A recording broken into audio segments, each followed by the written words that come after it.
Hello, everyone, and welcome to another episode of the Daily Friend Show. I'm your host, Nicholas Lorimer, and I apologize that we are a little bit late. I know that some people have been sitting here waiting for a little bit, and that is because Herman was in a meeting, unfortunately. But he is now with us, and we are very happy to have him here. So, of course, we are joined today by Mr. Herman Pretorius. Herman, how are you? Here. And, of course, everyone's favorite son of Benoni, Mr. Marius Ruud. Marius, how are you? How's it, guys? Very good. So, of course, looting and stuff is still, I think, going on in some parts of the country. From what I can tell, it's not quite as the tempo has subsided a bit. But obviously, I think there's still many trouble spots around the country, particularly in KZN.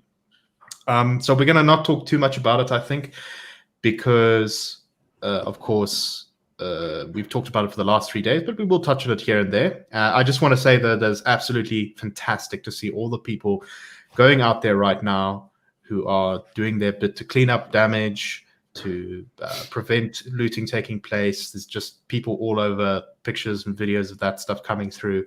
It's really heartening to see the moderate middle of South Africa standing up and saying no to the breakers and the takers.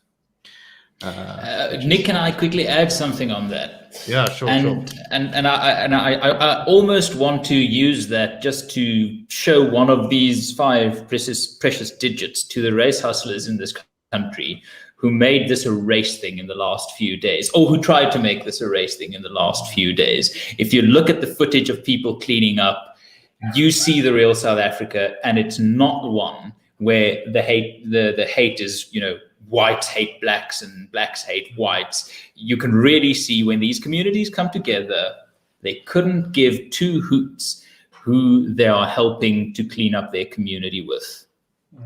Yeah. All right. So sort of related to the riots, but I think having implications as well beyond that is the other day, I think it was yesterday or the day before, Julius Malema's Twitter account was suspended by Twitter after they found that he had violated its rules. So Malema had at first been a little bit cautious about quite how he was talking about these things, but of course that didn't last. And when the announcement of the deployment of the South African National Defence Force was made by President Ramaphosa, Julius tweeted, "No soldiers on our streets. Otherwise, we are joining. All fighters must be ready. They won't kill us all. We need a political solution to a political problem, not soldiers. Hashtag no to soldiers." He then pinned that to the top of his Twitter account. And shortly thereafter, he was suspended from Twitter for 11 hours. So, of course, he's back now. But this caused the EFF to become very upset. His minion, Dlozi, said, "Dear Twitter, don't silence voices that are calling for political solution to political problems as opposed to violence and massacres. Your suspension of this account gives advantage to bloodthirsty racist killers in South Africa with no regard for black lives." Is he describing the EFF there? I think something like that. But yeah, we also saw a character who I actually haven't heard that much from recently, but is no stranger to controversy. Irvin Jim come out and support Julius Malema, saying that the suspension of Malema's Twitter account is completely undemocratic. The fundamental question: what process did Twitter follow before they suspend it? Did they hear his side of the story? Marius, I think it's so cold that Nick's internet connection is freezing. Yeah, it seems like it's. Nick, are you with us? And it'll obviously happen when you're doing a live podcast. Well, I mean, this is an undemocratic, just a suspension of Nick Lorimer, because what process was followed here? But I think let's take it further. I must say, Marius, what do you think about the suspension? Especially if we look at the reality that just a year ago we saw something similar happen to Donald Trump, and this is a frontier of free speech being impeded that really seems to fall not with principles but along political lines.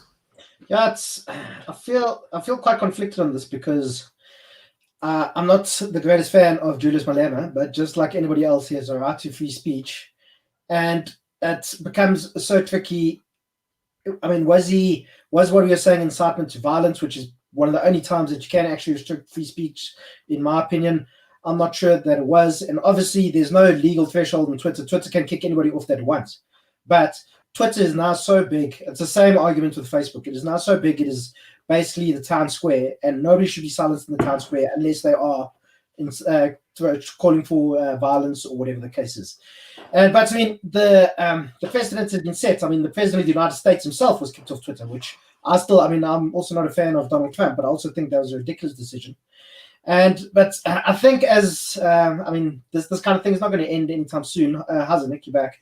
And I mean, this is going to be a new frontier for people who are interested in things like free speech and free expression. As I mean, Twitter and Facebook might not be here in 10 years' time. These kinds of technologies have a way of disappearing, and you're not, they kind of collapse quickly. I mean, MySpace, I think, is a good example. But the way this kind of thing happens, Twitter and Facebook or whatever succeeds them is going to have to grapple with these kinds of questions. But just in defense of MySpace, I think what happened there was just, Australia is famous for its poisonous reptiles. And Rupert Murdoch, speaking of poisonous Australian reptiles, bought MySpace. So I think if you're looking for a culprit in the death of that specific, initiative, look no further than Rupert Murdoch. And Nick, please mute Harriman. I disconnect for 30 seconds. Bad Australian impressions are going on. Exactly. Here. Sorry about that. Been doing this show for 7 months or something on YouTube, and I disconnect the first week that we are recording live.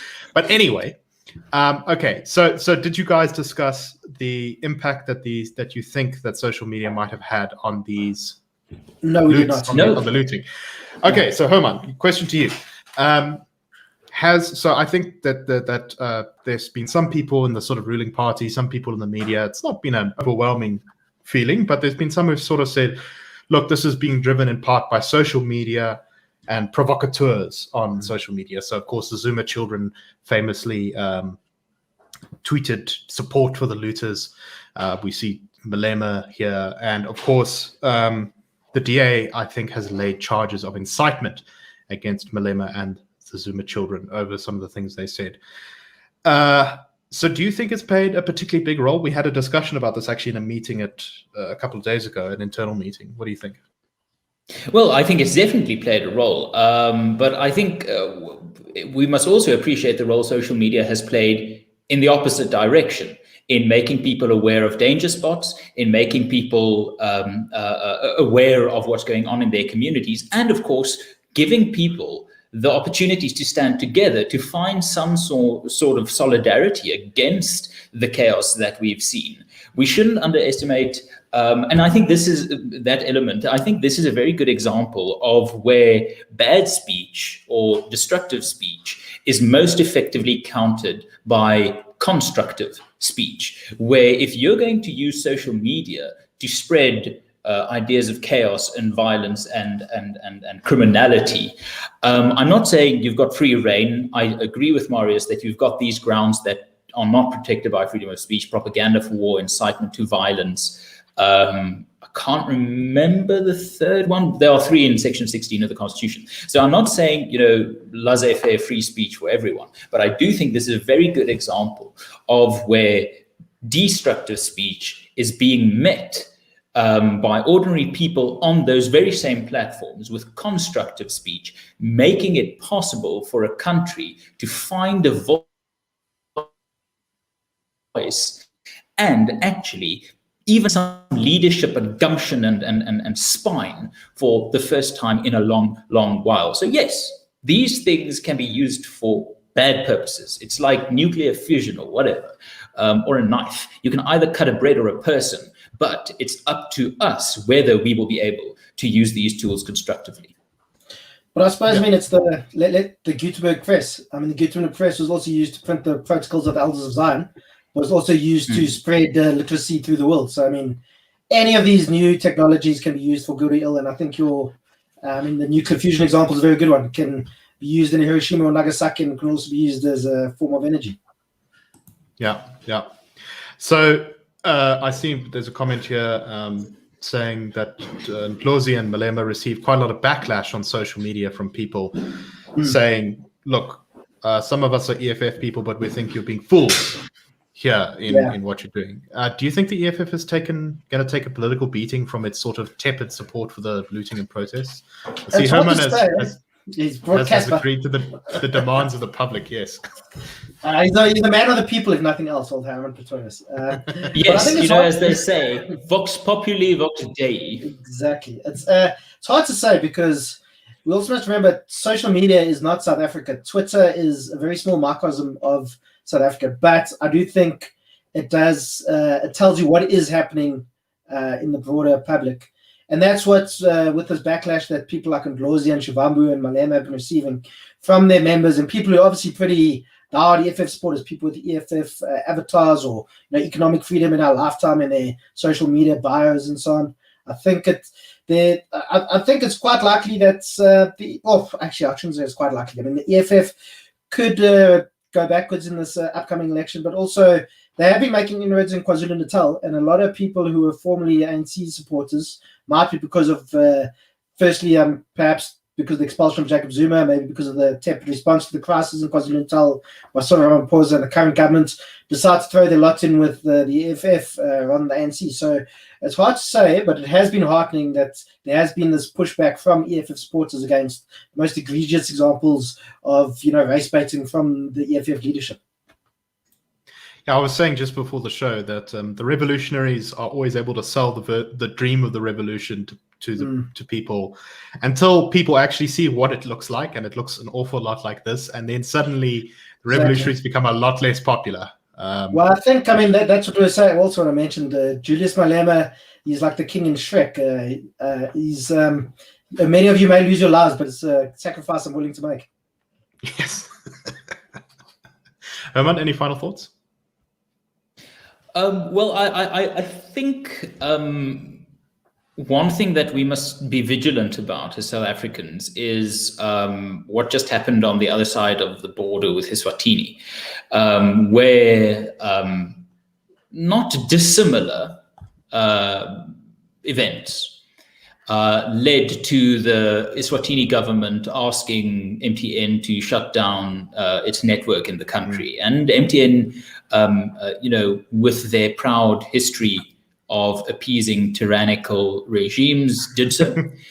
And we must be very vigilant and very, very careful. And it's not often that, I directly challenge people watching and listening to this, but if you're an MTN subscriber or a Vodacom subscriber or a Cell C subscriber, you have a right, and I think even a bit of an obligation to, especially in this uncertain time, with the Eswatini example just a week ago, and with these protests going on, perhaps send a tweet, give a call, send an email, just ask your internet cell phone provider, who are you going to listen to when the calls come for you to shut down this network? What's going to happen? What are you going to do? I think an important point that needs to be made is that MTN, I think, is owned 49% by the Swaziland government and 10% by the king himself.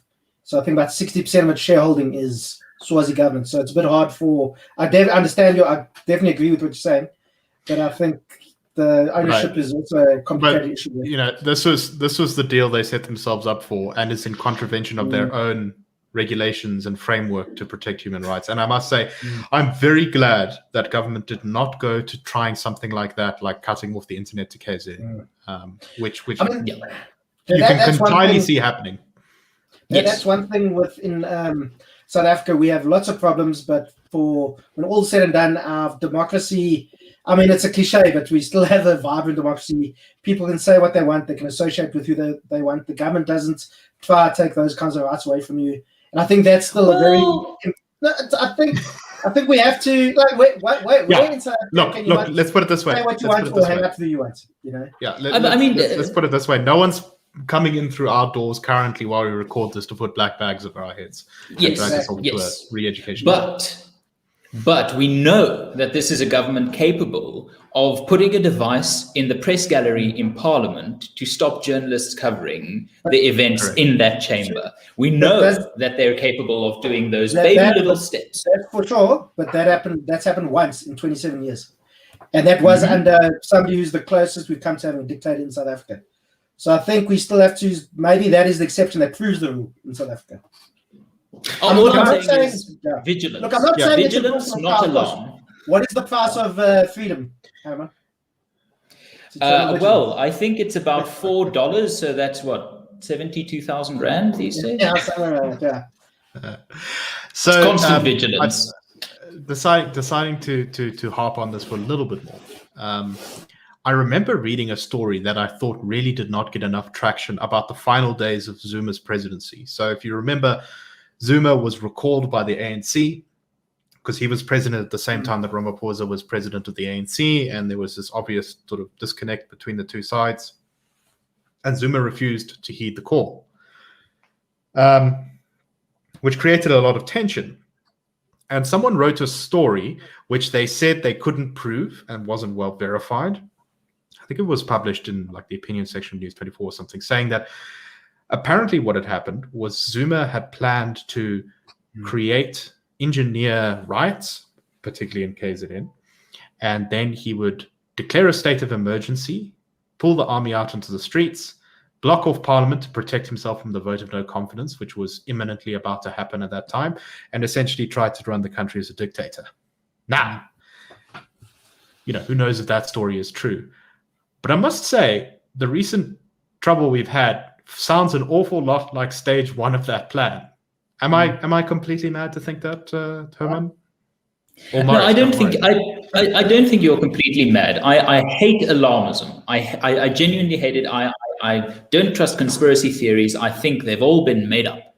But the thing about that was a very lame conspiracy theory joke, by the way.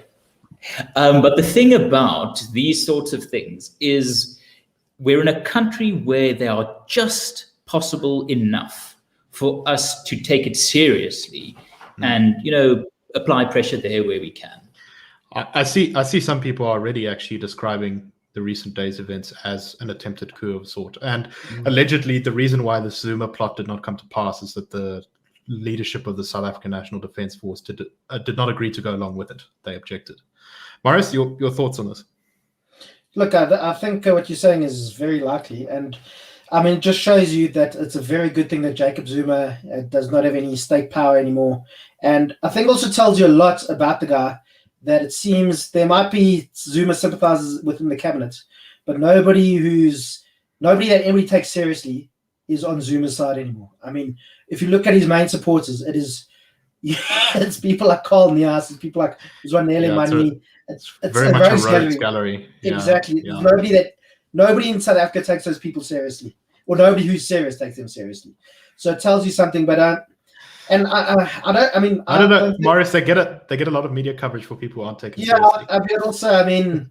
If it leads, it bleeds. If it bleeds, it leads, or whatever. Or, it's clickbait, and you can't blame the media. You'll go put Carl Nias's latest mad rantings on your front page because people want to see what the guy was saying.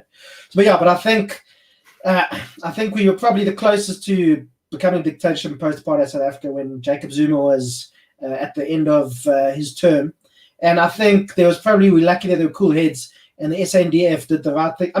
If he'd had loyalists in the SANDF who said, well, yeah, we'll support you, who knows what could have happened from there. But luckily, the SANDF did the job it's supposed to do and reported to, supported its loyalties to the South African state and the constitution, not any individual. Unless that individual happens to be the president at the time, obviously. Maybe it was just their loyalty.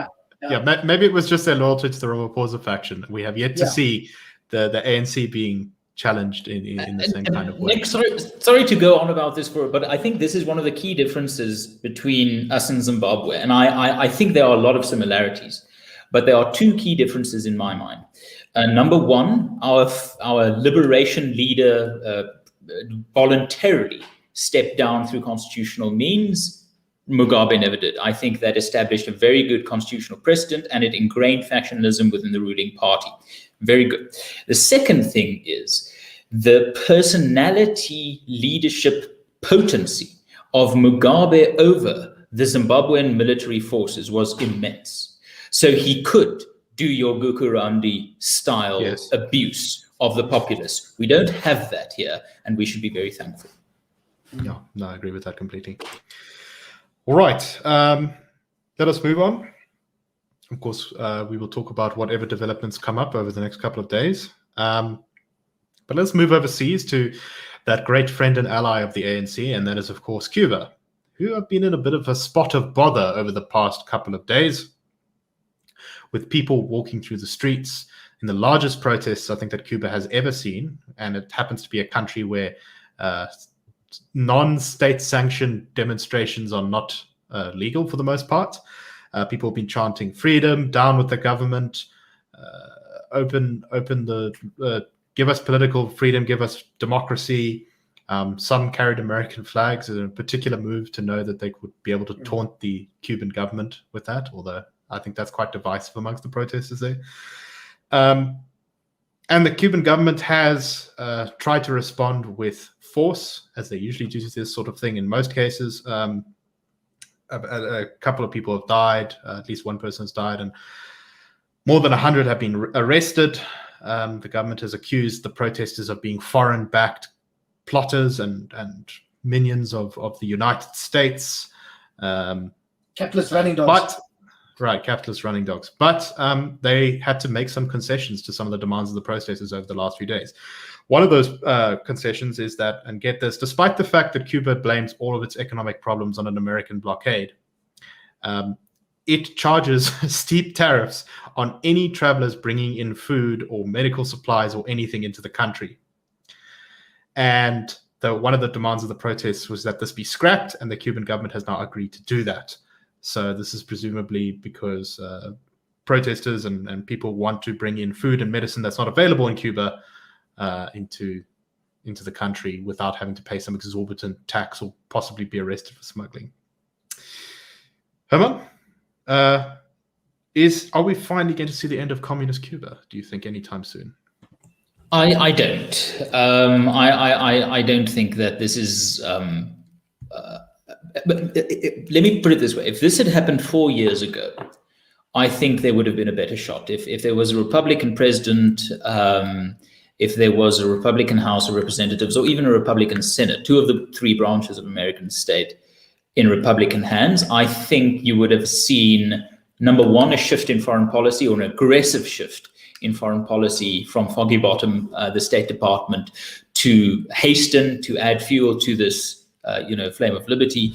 But I think we are looking at a situation where there isn't enough international will politically to back these protesters, to strengthen their hand, to force real, fundamental, long-term, lasting change in Cuba, which is terribly sad. But I think that's a painful reality, and something that perhaps on a different level the Hong Kong protest showed us. Exactly. Morris, your thoughts on this issue? It's not a good week for the ANC when their best friends overseas also seem to be having their own trouble. No, but I saw a couple of wags on Twitter who there are photos of these Cuban police attacking demonstrators, and they said maybe we should get Cuban police rather than Cuban doctors to South Africa to come sort out the problems in this country, because that's a terrible idea. But there's also Cuba was also, the internet was shut down, and it's a lot easier actually in Cuba because the internet company there is owned by the government. And I believe mobile internet only came to Cuba, internet you can access from your cell phone, only came to Cuba at the end of 2018, I think. So it's a very new thing, and a lot of the protests were being driven by people speaking on WhatsApp and Facebook and all that kind of thing. And apparently the main protest started through, it was a spontaneous thing, and it was somebody in Havana who who was doing a live broadcast on Facebook, and then people just started coming out apparently in their numbers and what have you. But I saw a very interesting article on Reuters, and it tells you a lot about how different things are perceived. So it's from the Pan American Health Organization, which I assume is basically the America's version of the WHO, and it says protests in Cuba will increase the risk of COVID-19 transmission because of an already high level of cases in the more contagious Delta variant. This was according to the Pan American Health Organization, which urged Cubans to avoid crowds, wear masks, and frequently wash hands. Now, that may all be true, but remember during the Black Lives Matter protest last year, lots of medical professionals said, you know what, racism is a much bigger problem than COVID-19. Racism is the real medical emergency. Therefore, it doesn't matter, go protest. And, I mean, that's all fine. But you can't, COVID doesn't ask the people what they're protesting about. Oh, you're protesting against the communist regime in Havana. Oh, I'm going to infect you. Oh, no, okay, you're protesting for Black Lives Matter. Cool, you say. You know, either protests are spread COVID or they don't. I mean, this, don't you know the virus is woke, Marius? Yeah, exactly. So, but I mean, this kind of gaslighting, it's something that is actually also quite concerning, and I'm definitely not a fan of it. I'm sure neither of you are either. Yes. Herman, any final thoughts on this? Well, I think it goes back to a thing that we actually looked at a few weeks ago, is the politicization of things that used to be a public service, non-partisan sort of position. And that's a great loss. I think it's probably one of the most significant changes of a 300-year period of history now coming to an end. Mm.